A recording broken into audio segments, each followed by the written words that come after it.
And that brings us to our very last squad, which is going to be Quetta Gladiators. And so I'll just put it out there. In my humble opinion, I think that Quetta has got the best team. Overall, when it comes to the pickings and everything, no bias, obviously, but I do believe that they have the best team in terms of resources and in terms of the talent that they possess. So let's see if Ali Tareen agrees with me or not. I agree with you 100%. I think Quetta is the most improved squad this year. They've had the best draft of any team because they've improved in every aspect. And I completely agree. Quetta this year, because of their amazing balance, and I'll get into it with the 11. I think this is the team to beat this year. So my prediction, besides Multan, I think Quetta is going to be the team to beat.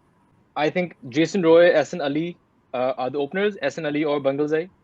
At three, Will Smith, Martin Guptill, depending on who's in form. Safraz Ahmed, I feel, will bat at number four, somewhat similar to the Shadab role where he'll be flexible, but I think four is where he'll bat.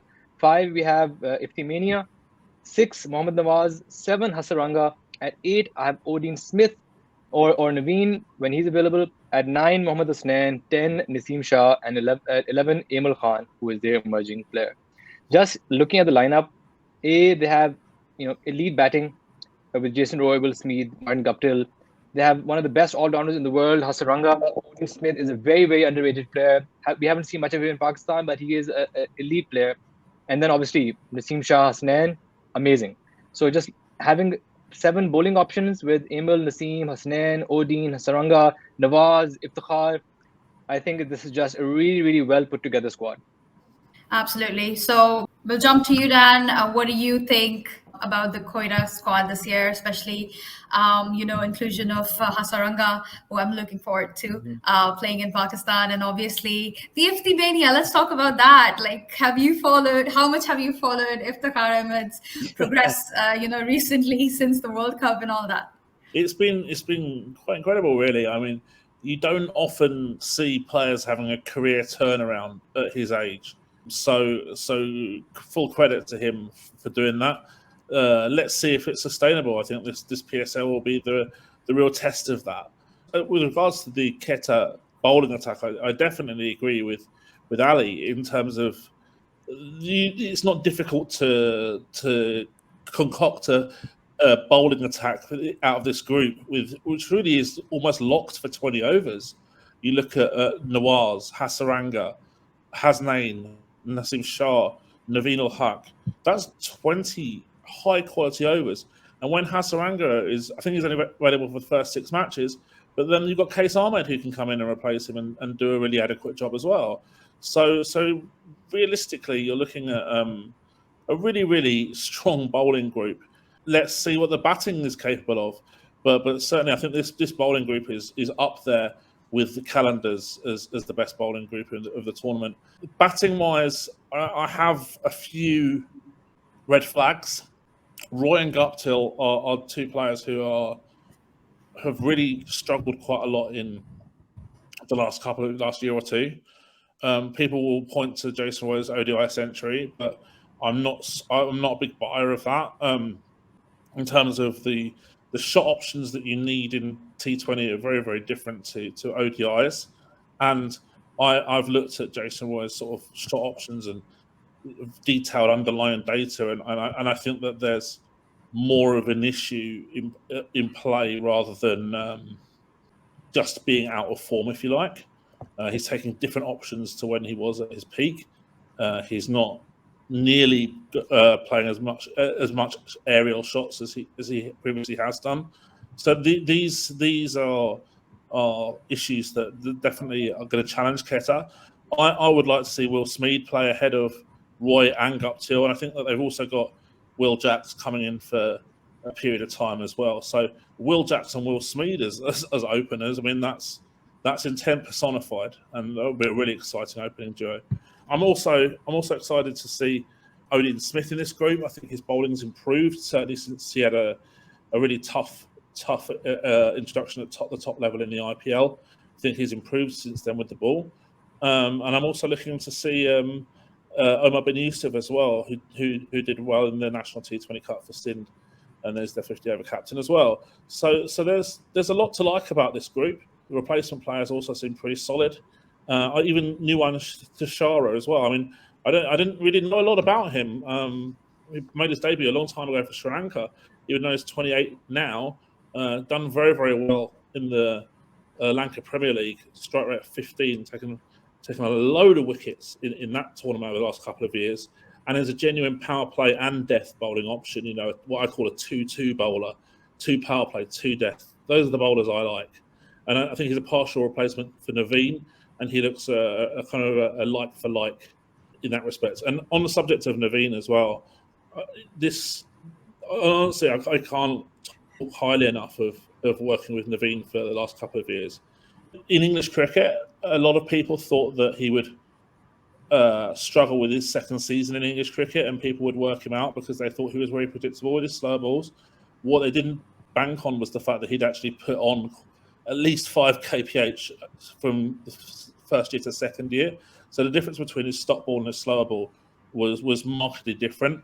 And he got a lot more wickets in year 2 from what I call earned wickets, like LBWs caught behind nick-offs or whatever it might be and bowled, rather than getting wickets by people trying to take him on, catch him on a boundary. He's an extremely intelligent cricketer. He's got a photographic memory for all the batters that he's bowled against, field settings, you name it. And I'm really liking the evolution of Naveen Ul-Haq, and I'm excited to see what he can do in this tournament too. Right, and I'll just go to Danyal now. Danyal, how do you see this whole Quetta Gladiators squad? Do you agree that this is the most improved squad since, you know, the last couple of years? And also, I'd like you to shed some light on the inclusion of Martin Guptill as well. So they picked him up as a supplementary at the very end of the draft. So how much of an impact do you see Martin having on the whole Quetta squad? I've been burned before by being impressed by Quetta. I remember a couple of years ago, I think I picked them to, back when I thought it was a good idea to do predictions, I picked them to win the tournament. They had Naseem Shah, Hasnain, Dale Steyn, and then Chris Gale, Faf du Plessis, Tom Barrington, Azam Khan in the batting. I thought they just had a phenomenal squad at the time. But I think that was more star power than assessing how they matched up against some of the other teams. Once again, I'm struggling to pick holes in this side. In fact, to the point that I feel like some of their high value players, I don't necessarily know whether Odean Smith will get many games after all, given the bowling talent that they have. They'll probably use most of their overseas slots, I think, with people like Jason Roy, Will Smith, Will Jacks when he's available. I mean, even though when Smith isn't available, I think they've picked Twin Pretorius, who also might play a role at times. I doubt he'll get too many games because of the depth that they have. I think if Martin Guptill was in Karachi, maybe I'd back him to get more games, because I think sometimes I feel like they might struggle for firepower. Whereas Guptill, even when out of form, some teams might just take a chance on him because they know what he's done and the pedigree he's built up over the years. But in a side like this, I think he's good to have in terms of the extra depth that he gives you. But I think when you have a side where you have Bungle Zai and Jason Roy and Will Smith and Will Jacks, I don't necessarily think he'll have a huge role. I was quite amused by them also picking South Shakil in the supplementary category, because I think he has decent T20 pedigree, but for the people who've only watched him during those 5 tests against England and New Zealand, they will wonder about that. Absolutely. So I'm just going to go to Ali Khan now. Ali, there's one player that I really, really like in Quetta squad and in Pakistan squad as well, and that is Mohammad Nawaz. I think he is a player that has immense impact on the game, especially on a day where he is performing with the bat and the ball. How do you see Mohammad Nawaz developing in this Quetta Gladiators team, his role, and probably his impact throughout their journey in the PSL? Yeah, it's a great shout, Hijaab. I think Mohammad Nawaz, if you look at the evolution of his career, I think Pakistan cricket has really done a disservice to him and a disservice to Pakistan cricket. Yeah, I think when you think about Nawaz and the talent that he has as a batsman and as a bowler, it's never really been unlocked. We've seen it more over the last year or two because of the support that Mohammad Wasim has given him, and rightly so. But what I would really like to see from Nawaz is, we know what he does as a bowler. I'd love to see him kind of bat in the middle order, right? That 3, 4, 5 position, similar to the way that Bangladesh kind of use Shakib Al Hasan. But I think with Nawaz, there's more natural power there. And I think that's something that I think it's yet to be unlocked fully. So rather than him coming in at 6, 7, 8, really coming up top and kind of being someone who drives the initiative and drives the innings, that's something that I would like to see. And be kind of Quetta's version of Shadab, or what Shadab is for Islam. But in terms of the team in general, I really like the players. I'm a little bit uncertain about the team. I think Dan mentioned it about Jason Roy and Martin Guptill. They seem to be they're obviously on the back end of their careers. There is a father time component to all of that, right? They're going to naturally decline. So maybe it's going to compromise their consistency, and we've seen some of that in their performances over the last year or two, and so that's a bit of a concern for me. Their middle order is very similar, guys that kind of play at the same cadence and the same rhythm. I think as much as I give credit to Iftikhar, and it's great to see him go to places like the BPL and really explode and show a different side of his game. I think the quality of the bowling in the PSL is a lot better. So will he be able to do that in the PSL, or is he going to revert to type in terms of the way that he plays? I think that'll be interesting to see. What does Omar Akmal have? What is he at this point? I think that the fact that he's really important for them is a bit of a concern for me. Because I think it's he's kind of just he's a bit of a lottery in terms of what he's going to give you, but their bowling lineup is really good. I think as everyone has mentioned, with a combination of Naseem, after Shaheen, he's probably Pakistan's best bowler. Hasaranga obviously is a great addition for them. I'd be a little concerned about Hasnan. I think Hasnan to me is that kind of theoretical top bowler. We kind of just plug him in, but when you look at the way he actually performs, it's a little spotty. He's not someone that you can completely trust as a bowler. Someone who's going to take wickets, someone's going to keep the runs down. He can get quite expensive, and if him and Odean Smith are in the same bowling attack, that is kind of a recipe for things going a little bit awry, because both of those guys are still kind of finding themselves as bowlers. Dan mentioned that Odean has improved. I had Odean with Jamaica, I had him with St. Lucia as well. Obviously, that was a while ago. He's definitely a little bit better, but he still goes for a ton of runs sometimes, right? The 4 overs, 50 runs, he's a big candidate for that. And so, what is the value of having him bat at 7 and 8 and the dynamism of batting versus the threat of him kind of really, going for a lot of runs? And then, the last point I have is on Saud Shakil and Umar bin Yusuf. It's good to see them in this team. How they fit into this team, certainly not in the starting 11, in my opinion. But it's definitely good to see them in this team, because it's important that players like Saud and Umar get an opportunity to play T20 cricket, and we've seen them improve. What are they at the PSL level? I think it's obviously up for debate. And as Ali said, what I really like about the Quetta batting is that there's a really good combo of young players and experienced players. So I think having that combination going out throughout the batting lineup, I think that's something that'll be really handy for Quetta. I think that Ali, I think if you look at Bangalze, right, I think there's a bit of improvement there. If you look at his historical records in Pakistan, he's kind of he's very much an orthodox batsman, who for the better part of his early career has been striking it at 100, which is obviously not anywhere near T20 cricket level to be picked for PSL. But this year you saw an improvement. You saw his 6 rate go up. You saw his strike rate go up. So I'll be interested to see if he gets a game and how he performs at a higher level. Absolutely. So Dan, I'm just going to come to you with one question in terms of Dwayne Pretorius. He just recently retired to focus on T20s. And how do you see his inclusion, and what's the probability of him making into the playing 11? I think he's been recruited as a replacement player, and with a view to being a fairly close like for like with Odean Smith. I would say Pretorius is the better batter in terms of like more conventional batting. Smith is the better hitter. But that's how I see Pretorius' role. I think ultimately, if you're looking at picking 2 overseas openers or 2 overseas batters in the top 3, Hasaranga and I have to say I would go in Naveen, because it really locks in 20 overs of bowling. That's the difficulty. If you go with a Smith or a Pretorius ahead of a Naveen, you're as Ali Khan says, you're risking someone leaking runs. It increases the potential of that 54 overs kind of thing, and they don't need to do that, because if they pick the right team, they're extremely bowling strong, and bowling strong goes a long way in most T20 tournaments. Dan, what do you think about the way that maybe it was better for them to pick one of either Jason Roy and Martin Guptill and then have kind of this other kind of international batsman come in the middle order to really give them that protection in the middle. I personally don't trust Sarfraz, a combination of Sarfraz, Umar Akmal, and Iftikhar kind of leading that middle order throughout an entire tournament, right? I'd really like to have kind of the archetype of someone like a Riley Rousseau, for example, which Quetta has had in the past. They don't seem to have that guy at this time. Do you agree with that? Or 100%.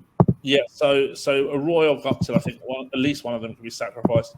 As I say, for a Rousseau, someone in the middle order who can play spin well would be very useful. Someone like a Ben Duckett, for example, as well would be a really nice acquisition for Quetta, a left-hander who plays spin exceptionally well. I think that's you're spot on. Absolutely. Great point, guys. Yeah, because they have Will Smith, obviously, but even Aston Ali, Bangalze, they seem to have a lot of openers, right? It's like you have a squad of 17, 18 guys, and you have 5 openers. I mean, that doesn't seem to be, I wouldn't do that. Yeah, I agree. Right. So I'll just throw it to you, Behram, to go ahead and wrap this Quetta squad for us, and then we are going to jump to our predictions. All right, perfect. Well, I think a few of you guys echo the sentiment that I believe pound for pound, Quetta do have the best squad on paper. They're really spoiled for choice when it comes to the bowling attack. Of course, Naseem Shah has had an astronomical rise in all formats really in the last year. And I think he was Pakistan's best seamer in the calendar year 2022. So a lot rides on him. I agree with Prof. Ali that Mohammad Hasnain, for all his pace, is not the most reliable bowler around, but I do rate him as a new ball bowler. Now, how he fares at the death will, dictate a lot in terms of how successful Quetta will be towards those death overs. Wanindu Hasaranga, I think, is the pick of the PSL 8 by a mile. This guy is honestly quite close to Rashid Khan's level. Was extremely successful in the IL T20 as well. In 8 innings, he took 14 wickets. And in the 130 innings that he's bowled in T20 cricket, he has 186 wickets at under 17 apiece at an economy rate below 7. Those are phenomenal numbers. And I think that he is going to hold the key for Quetta, especially with respect to the bowling attack. And then you've got players like Naveen ul Haq, Kes Ahmed, and even Emil Khan. I think Emil Khan was one of the pick of the bowlers when it comes to the youngsters that we saw in the PJL. And I have high expectations from him and expect Quetta to play him as well. The bowling looks better than the batting. The batting does come across as a bit suspect at times. Jason Roy is patchy. If he's in a good run of form, he'll score hundreds. If he's not, there's a string of low scores in there. Martin Guptill is well beyond his prime, but then we all know what Martin Guptill is capable of. So I wouldn't put it past him to, win a game completely on his own. So they do have that firepower up top. Sarfraz Ahmed should probably bat at 4 because I think they'll go with Bangalzai maybe at number 3 or maybe Umar will be promoted at number 3. So yeah, barring Iftikhar and Nawaz, who I think are really dynamic and can be used in a multitude of roles, I think they will hold the key with respect to Quetta's middle order. But yes, the batting does come across as a bit suspect, but I still think that all the players in this team complement each other well. And Iftikhar, of course, Ifti Mania, he's the player I'm looking forward to the most. I think he will be the most impactful player, or at least I want him to be the most impactful player in this PSL, because if you look at his skill set as a batter, I think it's only leg spin that he struggles against. He plays pace well, he plays off spin well, and I think leg spin is that area where Iftikhar tends to struggle. And then, of course, Nawaz can turn a game on its head with both bat and ball, and a really, really impressive fielder to top that off. So I think Quetta are definitely contenders on paper. Now, I've made this prediction about them, like Danyal before, that they'll do really, really well, and then they crashed out in the group stages. But I do have them down as one of the teams that will make it to the playoffs. And you know what? I would love to see Quetta play a final, because with this squad, they definitely do have the talent to get there.